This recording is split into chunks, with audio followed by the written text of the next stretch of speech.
Good day, everyone. This basic research is entitled Teachers Development Needs Study in Distance Education. I'm Mr. Domingo R. Cueto from Silangan Elementary School in the District of Rosario. Rationale. Responding to the new normal in education brings forth compelling demands and pressing challenges. At stake is the health and safety of 2.7 million learners and nearly 900,000 teachers in the country, Department of Education 2020. Since education should continue despite the health crisis, teachers are caught in the crossroads of delivering instruction remotely while ensuring their and their learners' health safety. And this study is an attempt to identify their areas for professional development so schools and higher offices can best help them cope with the emerging diverse teaching requirement of this remote instructional delivery. Key literature. The current education landscape has shifted to remote teaching learning processes. For these instructional systems to work, teachers must adapt to their new roles. Similarly, to develop distance learning systems as a means to an end, there is a need for upgrading the knowledge and skills of teachers, and improving teachers' knowledge and skills is a means to another end, improving student achievement. Burns 2011. In education, research has shown that teaching quality and school leadership are the most important factors in raising student achievement. For teachers to be as effective as possible, they continually expand their knowledge and skills to implement the best educational practices. Mizell 2010. Methodology.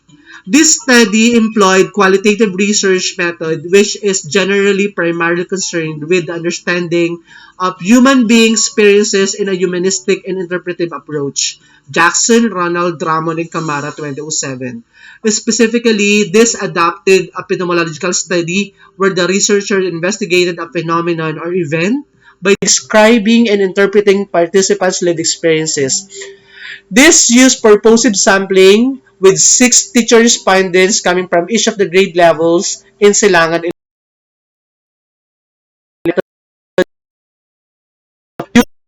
guide on the teacher's professional development needs in implementing the printed modular distance learning. Then, responses were analyzed following Liampotong and ISIS 2005 code formatting. Findings. Question 1. What are the teacher's development needs in terms of instructional delivery using the printed modular distance learning? The participant responses reveal that in instructional delivery, the teachers need to develop their competence in learner monitoring and assisting learners in modular distance learning. Learner monitoring is an essential component for modular distance to succeed. This reinforces UNESCO's 2020 findings that the distance learning setting is challenging for the learners because of the partial or total teacher absence, and this must necessarily be addressed at several levels, especially for young students. Similarly, teachers have identified assisting learners in the modular distance modality as an area where they have to improve. This is particularly a difficulty for learners without available home learning facilitator and instances where teachers are prohibited to conduct home visits due to strict health protocols. Here, you would notice the one's answers in the first question, where it focuses on learner monitoring. Another response given by respondent number 2 is focused on the need to improve competence in assisting learners in modular distance modality. Second question, what are the teacher's development needs in terms of learning assessment? Data from the focus group discussion pointed to 2 teachers' professional development needs in terms of assessment, and this included validating student learning and utilizing alternative assessment strategy. Validating student learning has been a major challenge for the teacher participants. This is especially evident when the assessment rely heavily on paper pen tests, where the learners comfortably answer them in their homes. And to address this, Miller in 2020 suggested that assessment should be designed for students to apply their knowledge and understanding in new and novel situations. And these are not definitely found in the printed modules. Implications. Education policymakers strengthen policy addressing teacher challenges through a robust institutional support system and establishing guidance for modular distance learning.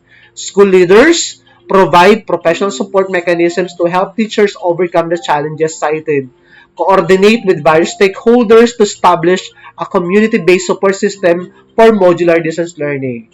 And for teachers, strengthen modular distance learning by integrating mechanisms to support students. Conclusions: this study found out that the teacher's professional development needs in the printed modular distance learning are in instructional delivery and learning assessment. Specifically, the needs in instructional delivery included challenges in monitoring learning and assisting learners. In terms of learning assessment, validating learning and using alternative assessment strategies are found to be the teacher's priority developmental needs. Recommendation: to support the teachers in addressing these needs, the following are hereby recommended. LAC sessions to strengthen teachers' knowledge, skills, attitudes in implementing modular teaching. Individual coaching session to provide teachers with specific technical assistance in the modular distance learning. And finally, mentoring program to support teachers through a long-term professional development plan.